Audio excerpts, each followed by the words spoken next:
বন্ধুসকল আজি মুহূৰ্তে আছে এজন বিশেষ ব্যক্তি যিজন ব্যক্তিয়ে এবাৰ দুবাৰ নহয় চাৰিবাৰকৈ একোটা সমষ্টিক প্ৰতিনিধিত্ব কৰিছে আৰু বিশেষ ব্যক্তিজনে অৰ্থাৎ বিধায়কজনে সময়ে সময়ে সময়ে আমাৰ জনমানসৰ বুকুত নতুন নতুন ৰূপত ধৰা দি থকাৰ বাবে তেখেতক মই নাম বহুৰূপী বিধায়ক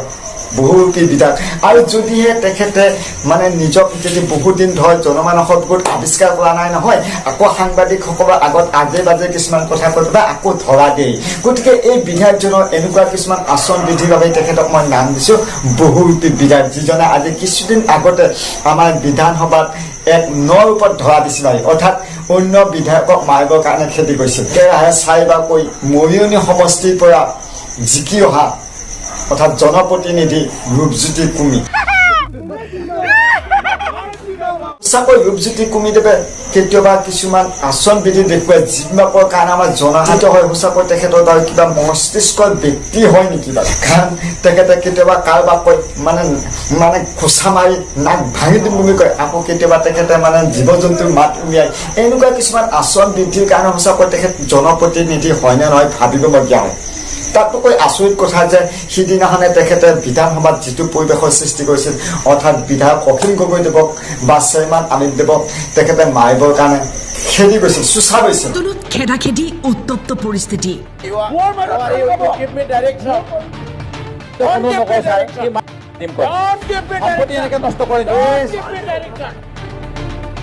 এনে দৃশ্য হয়তো আপুনিও দেখা নাই পূৰ্বে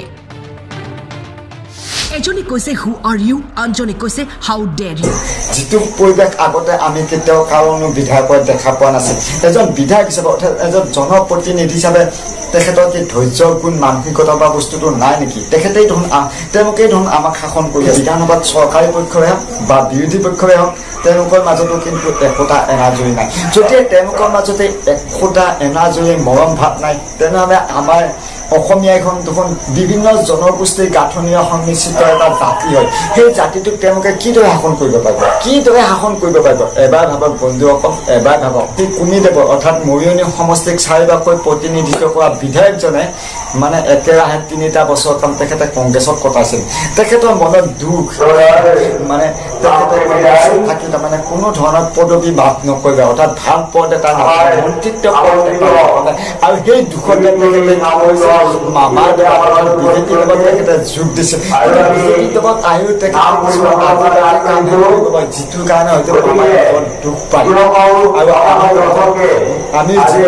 জাতি হিচাপে আঁচনি নাজানো কিন্তু আমি তেখেত এজন বিধায়ক হয় আৰু তেখেতে একেৰাহে চাৰিবাৰকৈ একোটা সমষ্টিক প্ৰতিনিধিত্ব কৰিছে গতিকে তেখেতৰ জ্ঞানৰ পুষ্টৰ দ্বাৰাই মানে সেই বিধানসভাটো হয় য'ত তেখেতে সিদিনাখনে ভাষণ দি আছিল গতিকে তেখেতে গম পাব লাগে যে বিধানসভাত এনেকুৱা কিছুমান পৰিৱেশৰ সৃষ্টিয়েই হয় গতিকে মই ধৈৰ্য ধৰাটো উচিত হয় এজন জীৱশ্ৰেষ্ঠ জাতি হিচাপে তাতে আকৌ মই একোটা সমষ্টিক শাসন কৰি আছোঁ গতিকে বন্ধুসকল ইয়াতকৈ দুখৰ কথা কি হ'ব পাৰে কাৰণ বিধানসভাটো হাঁহ গাহৰি গঁৰাল নহয়নে তাতে গৈ পেলাই তেওঁলোকে যি খেদা খেদি মাৰপিটৰ হুলস্থুলীয়া পৰিৱেশৰ সৃষ্টি কৰি থাকে তাৰোপৰি আমি আইন কানুন ৰচনা কৰি আছোঁ আৰু আমি আমাৰ ৰাজ্যখন বা আমাৰ সমষ্টিসমূহত আমি শাসন কৰি আছোঁ গতিকে শাসনৰ গাড়ীত বহি থকা ব্যক্তিসকলে যদি এনেকুৱা আচৰণ বৃদ্ধি হয় তেনেকুৱা সাধাৰণ জনতাৰ কি হ'ব এবাৰ ভাবক বন্ধুসকল আমি আশা কৰোঁ আমাৰ বিধায়কসকল ধৈৰ্য মানসিকতা গুণৰ সৃষ্টি হওক আৰু আমাৰ বিধানসভাটো যাতে হাঁহ গাহৰি গঁৰাললৈকে ৰূপান্তৰ বিধায়ক কিছুমানে যিদৰে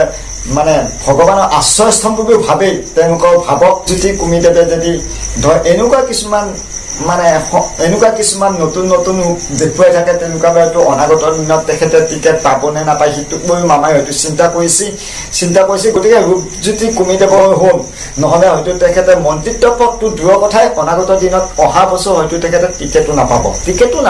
গতিকে বন্ধুসকল তেখেতৰ মধ্যে মই অনুৰোধ কৰিছোঁ তেখেত অলপ ধৈৰ্য পৰায়ণ আৰু চিন্তিত ব্যক্তি হ'ব লাগে কাৰণ তেখেতে এটা সমষ্টিৰ প্ৰতিনিধিত্ব কৰি আছে গতিকে এইখিনিকে কৈ মই মোৰ ভিডিঅ'টো আজি সামৰণি মাৰিছোঁ